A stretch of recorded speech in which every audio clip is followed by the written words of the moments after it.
Chennai Broadway காக்காத்தோப்பில் முன் அறிவிப்பின்றி குடிசை மாற்று வாரிய வீடுகளை இடிப்பதாக கூறி பொதுமக்கள் போராட்டத்தில் ஈடுபட்டு வருகின்றனர். இதுபற்றிய கூடுதல் விவரங்களோடு நேரலையில் இணைகிறார் எமது செய்தியாளர் நித்யானந்தன். அவரிடம் விவரங்களை கேட்டு பெறலாம்.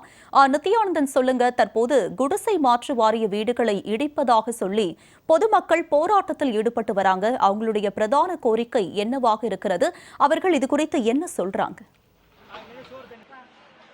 நிச்சயமாக சென்னையுடைய பூர்வக்குடி மக்கள் தான் சென்னையில் பல்வேறு இடங்களில் இருக்கிறார்கள். சென்னை மாநகரம் உருவாவதற்கான மிக முக்கியமான காரணம் இந்த பூர்வக்குடி மக்கள் தான்.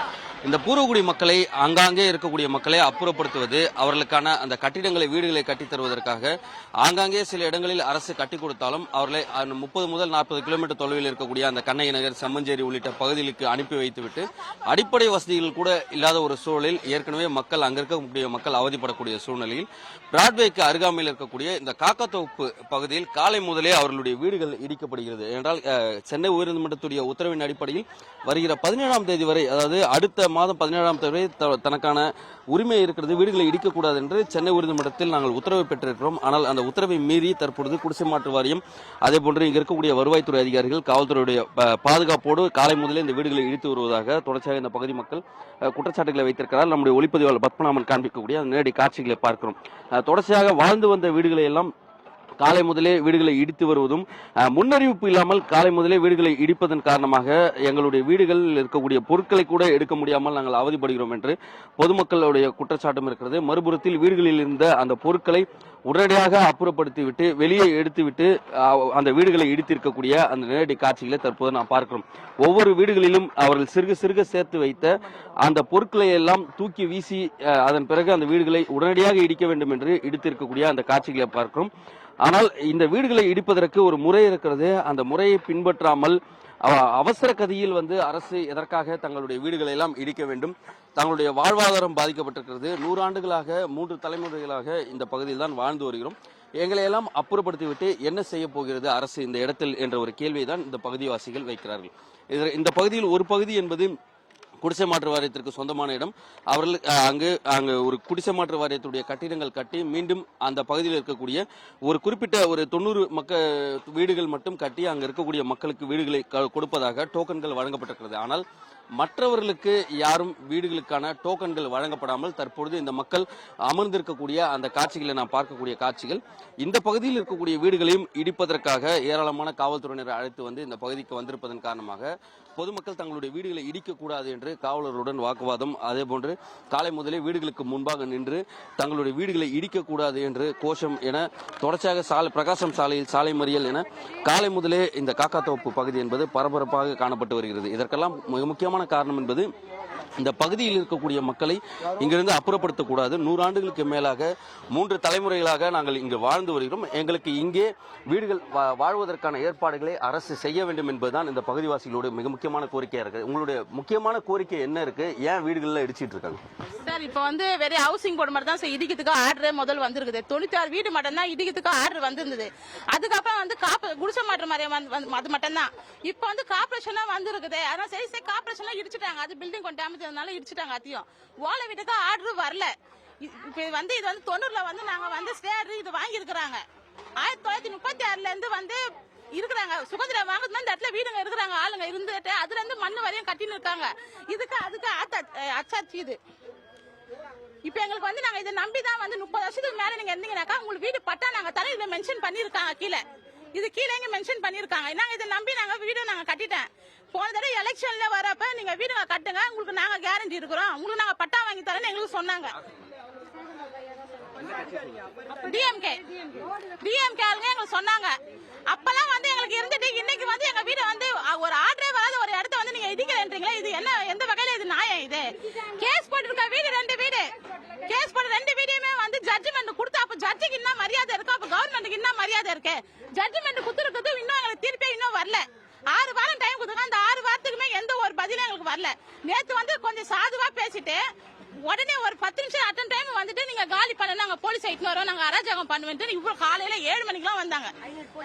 எல்லாருமே யாருன்னா பத்திக்குவீங்களா, யாருன்னா கிருஷ்ணா குத்திக்குவீங்களா சொல்லிட்டு ரெடிமேட்டா என்ன பண்ணிருக்காங்க, எல்லாமே பகிரி தண்ணி, கோணி, ஃபயர் இன்ஜின் எல்லாமே வச்சிருக்காங்க ரெடியா. இங்க அப்ப நீங்க எங்க உயிரோட இங்க சாவடிக்கிறீங்களா? அப்ப இதுக்கு என்ன மதிப்பு? கோர்ட்டுக்கு என்ன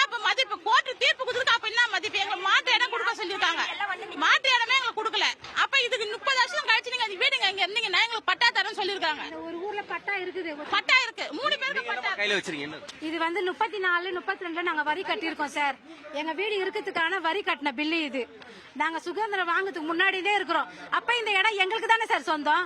இது கவர்மெண்ட்டுக்கு எப்படி சொந்தமா ஆகும்? இங்கே ஒரு 74ல பட்டா கொடுத்துருக்காங்க. இந்த இடத்துல 7 பேர் பட்டாக்கு அப்ளை பண்ணிருக்காங்க. இங்க எங்க இடம் எங்களுக்கு வேணும் சார். எங்களுக்கு பட்டா கொடுங்க. இது உதயநிதி பாக்குறாரு என்னன்னு தெரியாது எங்களுக்கு. அவர் பார்த்துட்டு எங்களுக்கு நல்ல முடிவு எங்களுக்கு சொல்லணும். எங்களுக்கு நல்ல முடிவு எங்களுக்கு வரணும் சார். எங்களுக்கு எங்க வீடு எங்களுக்கு வேணும். கட்டி கொடுக்குறீங்களா? ஹவுசிங் போட கட்டி கொடுத்துட்டு போங்க. இருக்கிற கல்வி வீடு எல்லாம் விட்டுட்டு ஹவுசிங் போட மட்டும் கட்டி கொடுத்துட்டு போங்க. இங்க இருக்கிற ஜனத்தில் நீங்க 24,000 ரூபாய் குத்திங்க. அந்த 24,000 ரூபாய் திருப்பி நாங்க போட்டுறோம். எங்களுக்கு வேணாம் அந்த பணம். எங்களுக்கு எங்க வீட எங்க கிட்ட கொடுங்க. அப்படி இல்லன்னா எங்களை வந்து ஆளை வச்சு வேற மிரட்டுறாங்க. இங்க நாங்க வெட்டிடுவோம், கதவை நாங்க உடைப்போம், நைட்ல வந்து நாங்க அட்டகாசம் பண்ணுவோம், அந்த மாதிரிலாம் எங்களை மிரட்டுறாங்க சார். எங்களுக்கு பயமா இருக்குது. எங்களுக்கு இந்த இடத்துல இருக்கவே பயமா இருக்குது சார். எங்களுக்கு இதுல எங்களுக்கு ஒரு நல்ல பதில் எங்களுக்கு வரணும். எங்களுக்கு இந்த வீடுகளை காலை முதல்ல இடிக்கிறப்ப முன்பகுதியில ஒருத்தரோட வீடு இருக்கு, அரசியல்வாதியோட வீடு. அவர் வீடு இடிக்காம உள்ள வந்து இடிக்கிறாங்க. அது யார் வீடு? வட்ட செயலாளர் ராஜா அவர் பேரு. அவருடைய டிஎம்கேல தான் வட்ட செயலாளரா இருக்காரு அவரு. அவர் வந்து இன்னும் ஒரு வார்த்தை கேட்கல சார். எங்களை ஏன் இந்த மாதிரி எல்லாம் இடிக்கிறீங்க? ஒரு வார்த்தை பேசணுமா பேசக்கூடாதா சார்? கேட்டாக்கா அவர் வீடு பட்டா இருக்குதுன்னு வேற சொல்றாங்க. அப்ப அவருக்கு மட்டும் நீங்க பட்டா கொடுக்குறீங்க, எங்களுக்கு பட்டா கொடுக்க தேவையில்லையா? அப்ப நாங்களாம் என்ன இப்படி இல்ல இதுல அந்த கடந்த நாய்களை நான் கூவாரில் கடந்த நாய்களை நாங்களாம் ஒரு பிரிட்ஜ் கட்டினா இடம் ஒதுக்க எடுக்கலாம். நாம் பார்த்திருக்கலாம். கிட்டத்தட்ட இந்த மக்கள் கூறக்கூடிய மிக முக்கியமான கருத்து என்பது, இந்தியா சுதந்திரம் பெறுவதற்கு முன்பிலிருந்து இந்த மாநகரை கட்டமைப்பதற்காக இருந்த சென்னையுடைய பூர்வகுடி மக்கள், அதாவது இவர்களுடைய தாத்தா அப்பா காலம் கடந்து இவர்களுடைய காலம், இவர்களுடைய மகன்கள் மகள்கள் இங்கிருந்து படித்து வரக்கூடிய ஒரு சூழலும் இருக்கிறது. இங்கிருந்து தங்களை அப்புறப்படுத்திவிட்டால் தங்களுடைய வாழ்வாதாரம் பாதிக்கப்படும், தங்களுடைய குழந்தைகளுடைய கல்வி பாதிக்கப்படும், தங்களுடைய வேலை வாய்ப்பு பாதிக்கப்படும் என இந்த மக்களுடைய மிக முக்கியமான கோரிக்கையாக இருக்கிறது. இந்த பகுதியில் பல 100 ஆண்டுகளாக வாழ்ந்து வருகிறோம், இங்கு பட்டா வழங்க வேண்டும் என்பது அவர்களுடைய கோரிக்கையாக இருக்கிறது. தற்பொழுது இடித்திருக்கக்கூடிய அந்த வீடுகள் ஒருபுறம், மறுபுறத்தில் வீடுகளை இடிக்க வேண்டாம் என்ற ஒரு குரல்கள், அதேபோன்று உடனடியாக அப்புறப்படுத்திவிட்டு இங்கிருந்து இடிக்க வேண்டும் என்பதற்காக பீரோக்களையும் அதேபோன்று உடனடியாக எடுத்து செல்லக்கூடிய அந்த காட்சிகள் எல்லாம் பார்க்கிறோம். ஒரு அரசு ஒரு மக்களை இங்கிருந்து அப்புறப்படுத்துவதற்கான நடைமுறை என்றால் அவர்களுக்கான வீடுகளை முன்கூட்டி ஒதுக்கீடு செய்து தந்திருக்க வேண்டும். இல்லையெனில் அவர்களிடம் சமரச பேச்சுவார்த்தையில் ஈடுபட்டிருக்க வேண்டும். இது போன்ற ஒரு பல்வேறு விதிமுறைகள் இருக்கிறது. எந்த வழிமுறைகளையும் பின்பற்றாமல் அவர்கள் வீடுகளை இடிப்பதற்கு அரசு இந்த இடத்தில் வந்து காலை முதலே முயற்சி செய்ததன் விளைவாக தற்பொழுது இந்த பிரச்சனை எழுந்திருக்கிறது. இந்த பகுதியை பொறுத்தவரை சுமார் நாம் நிற்கக்கூடிய இந்த பகுதியிலிருந்து 100க்கும் மேற்பட்ட வீடுகள் இந்த பகுதியில் இருக்கக்கூடிய அந்த காட்சிகள் இருக்கிறது. இந்த 100க்கும் மேற்பட்ட வீடுகளையும் இங்கு இடிப்பதற்காக அரசு நடவடிக்கை எடுப்பதன் விளைவாக இந்த பகுதி மக்கள் தற்பொழுது இந்த போராட்ட களத்திற்கு வந்திருக்கிறார்கள். காலை முதலே இந்த பிரச்சனை என்பது இந்த பகுதியில் இருந்து கொண்டிருக்கிறது. தற்போது இந்த பகுதியில் இருக்கக்கூடிய மக்கள் முழுவதுமாக இந்த பகுதியில் இருக்கக்கூடிய சுமார் 100க்கும் மேற்பட்ட வீடுகள் இருக்கிறது. இந்த 100க்கும் மேற்பட்ட வீடுகளையும் இடிப்பதற்கு காலை முதலே நடவடிக்கை எடுப்பதன் விளைவாக மக்கள் காலை முதலே யாரும் வேலைக்கு செல்லாமல் இடிக்க வந்திருக்கக்கூடிய வாகனத்திற்கு முன்பாகவும் அதேபோன்று அந்த பகுதியில் இருந்த சாலைகளுக்கு முன்பாகவும் நின்று இதை இடிக்கக்கூடாது என்ற ஒரு கோஷத்தையும் வலுவாக வைத்து வரக்கூடிய அந்த காட்சிகளும் நம்மால் பார்க்க முடியக்கூடிய அந்த காட்சிகள் இருந்து வருகிறது. என்றால் இந்த பகுதி ஒரு அரசுடைய இடமாக இருந்தாலும் அரசிற்கு வரி கட்டி இருக்கிறோம், வாக்களித்திருக்கிறோம், ஓட்டு கேட்டு அரசியல்வாதிகள் வருகிறார்கள், ஓட்டு கேட்டு மீண்டும் இந்த பகுதியில் வெற்றி பெற்று அமைச்சராக சேகர்பாபு இருக்கிறார். இது போன்ற பல கோரிக்கையிலும் மக்கள் வைக்கிறார்கள். அப்போ வாக்கு வங்கிக்காக மட்டுமே இந்த ஏழை மக்களை பயன்படுத்துகிறார்களா என்ற ஒரு கேள்வியெல்லாம் இந்த பகுதி மக்கள் வைக்கத்தான் செய்கிறார்கள். ஆகவே தொடர்ச்சியாக இந்த பகுதியில் இருக்கக்கூடிய மிக முக்கியமான மக்கள் வைக்கக்கூடிய கோரிக்கை என்பது தங்களுடைய வீடுகளை அப்புறப்படுத்தக்கூடாது, இந்த பகுதியில் இருக்கக்கூடிய பிரச்சனைகளை தீர்த்து வைத்து இங்கே தங்கள் வாழ்வதற்கான ஏற்பாடுகளை செய்ய வேண்டும் என்பதுதான் இந்த பகுதிவாசிகளுடைய மிக முக்கியமான கோரிக்கையாக இருந்து வரக்கூடிய செயலாக இருக்கிறது. காலை முதலே இந்த பிரச்சனை இந்த பகுதியில் பெரிய பூதாகாரமாக இருப்பதன் காரணமாக ஏராளமான காவல்துறை பாதுகாப்பு போடப்பட்டிருக்கிறது. இந்த பகுதி இளைஞர்களை பொறுத்தவரை அவ்வப்போது வீடுகளை இடிக்கக்கூடாது என்ற ஒரு கோரிக்கையும் வைத்து வருகிறார்கள். தற்போது இந்த நீதிமன்றத்துடைய ஆணை இருக்கு. நீதிமன்றம் என்ன சொல்லியிருக்காங்க? இதுல என்ன சார், ஆக்சுவலாக பார்த்தோம்னா 100 வருஷமா நம்ம மக்கள் எல்லாமே இங்கே வாழ்ந்துட்டு இருக்காங்க. கிட்டத்தட்ட 100 வருஷமா 3 ஜென்ரேஷன் தாண்டி எல்லாம் வாழ்ந்துட்டு இருக்காங்க. இப்போ கிட்டத்தட்ட 5 பிளாக்ஸ் கவர்மெண்ட் கட்டி கொடுத்தது, குடிசையை மாற்றி கவர்மெண்ட் வந்து 5 பிளாக்ஸ் கட்டி கொடுத்தது. அதுக்கப்புறமா வாழ்ந்த மக்கள் 90க்கு அப்புறம் அந்த மக்கள் எல்லாம் பார்த்தீங்கன்னா இந்த இடத்துல வந்து நாங்கள் தனி வீடு கட்டிக்கிறோம், கவர்மெண்ட் வேண்டாம், நாங்கள் குடிசையை வந்து கல் வீடாக கட்டிக்கிறேன்னு சொல்லி 90க்கு அப்புறம் கொஞ்சம் கொஞ்சமாக சேர்த்து வச்சு மக்கள் எல்லாம் கிட்டத்தட்ட ஒரு 100 பில்டிங் வந்து 200-300 ஸ்கொயர் ஃபீட்டில் மக்கள் கட்டிக்கிட்டாங்க. காரணம் அப்போ இருந்த கருணாநிதி ஐயா ஆட்சியில் வந்து அரசு இடமோ மாநகராட்சி இடமோ எந்த இடமா இருந்தாலும் 10 வருஷம் மேலே தான் பட்டா வழங்கணுன்ற இதுவை நம்பி மக்கள் வந்து கொஞ்சம் கொஞ்சமாக சேகரித்து 2010 வரைக்கும் எல்லாருமே வீடு கட்டிட்டாங்க. இது 2 சாரார் இருக்கும். ஒரு சாரார் பார்த்தீங்கன்னா தனி கல்விடம், மிச்ச சாரார் கிட்டத்தட்ட 5 பிளாக். ஒரு சாரார் பார்த்தீங்கன்னா தனி கல்விடம், இன்னொரு சாரார் பார்த்தீங்கன்னா கவர்மெண்ட் கட்டி கொடுத்த பிளாக்ஸ் வீடுமே இருக்கும். இப்போ 30 வருஷம் கழிச்சு இப்போ மீண்டும் வந்து 2 சாரார் மக்களுக்கும் குடிசை மாற்றவரையும் கார்பரேஷன் 2 சாரார் மக்களுமே என்ன சொல்லியிருக்காங்கன்னா, கவர்மெண்ட் கட்டி கொடுத்த பிளாக்ஸ் எல்லாம் பழுதடைஞ்சு போச்சு, இடிக்கிறோம் அப்படின்னு சொல்லி ஆர்டர் வாங்கிட்டாங்க. அது கவர்மெண்ட் கட்டி கொடுத்த பிளாக்ஸ் எல்லாமே கட்டிட்டாங்க. 5 பிளாக்ஸுமே டெமாலிஷ் பண்ணியாச்சு. தனி வீடு கட்டின காசு பணம் போட்டு செலவு பண்ணி எல்லாமே வந்து ரொம்ப அடிமட்ட மக்கள் தான். எல்லாமே காசு செலவு பண்ணி கிட்டத்தட்ட 100 வீடு வந்து அவங்களா சேகரிச்சு கட்டாங்க. இன்ன தேதி வரைக்கும் செய்து கட்டிட்டாங்க. இப்ப இவங்கள வந்து எல்லாம் கார்பரேஷன் வந்து என்க்ரோச்சர்ஸ் சொல்றாங்க. சரி, ஓகே, அவங்க கார்பரேஷன் லேண்ட் என்க்ரோச்சர் சொல்றாங்க. 100 வருஷம் வாழ்ந்துட்டோம். இதுல ஒரு வீட்டுக்கு மட்டும் பட்டா இருக்கு. அந்த ஒரு வீட்டுக்கு 75 அப்ப இருந்த காங்கிரஸ் அதிகாரி வந்து தான் மக்களுக்காக ஒரு வீட்டுக்கு விஷயம் தெரிஞ்சவங்க வாங்கி கொடுத்துட்டாங்க. இந்த மக்களும் இங்க இருந்த 100 தனி வீடு மக்களும் வந்து எங்களுக்கும் பட்டா கொடுக்கணும் கிட்டத்தட்ட 30 வருஷமா வாதாடிட்டு இருக்காங்க. எந்த ஒரு பயன்பாட்டுமே இல்ல. காரணம் எல்லாருக்குமே அடிப்படையா வந்து அடுத்து எப்படி இது பண்ணணும், இவங்களை எப்படி வழி நடத்தணும்ன்றது அதிகாரிகளும் வந்து எந்த இதுவுமே பண்ணல.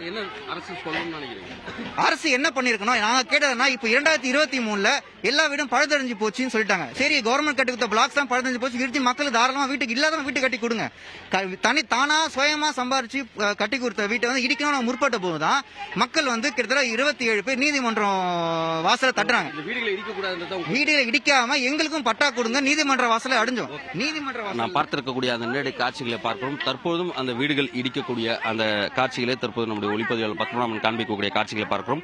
ஒருபுறம் நீதிமன்றத்துடைய ஆணை வாங்கி வந்திருக்கிறார்கள், மறுபுறத்தில் வீடுகளை இடிக்கக்கூடாது, 100 ஆண்டுகளுக்கு மேலாக வசித்து வருகிறோம், இதனை இடிக்கக்கூடாது என்ற ஒரு கோரிக்கையும், மறுபுறத்தில் இளைஞர்கள் தற்போது வீடுகளை இடிக்க வேண்டாம் என்று காவல்துறையிடம் வாக்குவாதத்தில் ஈடுபடக்கூடிய அந்த காட்சி என தொடர்ச்சியாக இந்த பகுதியை பரபரப்பாக காலை முதல் காணப்பட்டு வரக்கூடிய அந்த காட்சிகளை பார்த்து வருகிறோம். தாங்கள் வாழ்ந்த பகுதி, தங்களுடைய மூதாதையர்கள் வாழ்ந்த பகுதி, தங்களுக்கு இங்குதான் வாழ்வாதாரம், இங்குதான் படித்தோம், இங்குதான் வளர்ந்தோம், இந்த பகுதியிலிருந்து தங்களை அப்புறப்படுத்தக்கூடாது என்பதுதான் இந்த பகுதி இளைஞர்கள் வைக்கக்கூடிய மிக முக்கிய கோரிக்கையாகவும் இருந்து வருகிறது. ஆகவே அரசு இதில் இந்த பகுதிவாசிகளுக்கு இங்கே அவர்களுடைய இருப்பிடத்தை உறுதிப்படுத்த வேண்டும் என்பது அனைவருடைய கோரிக்கையாகவும் இருந்து வருகிறது.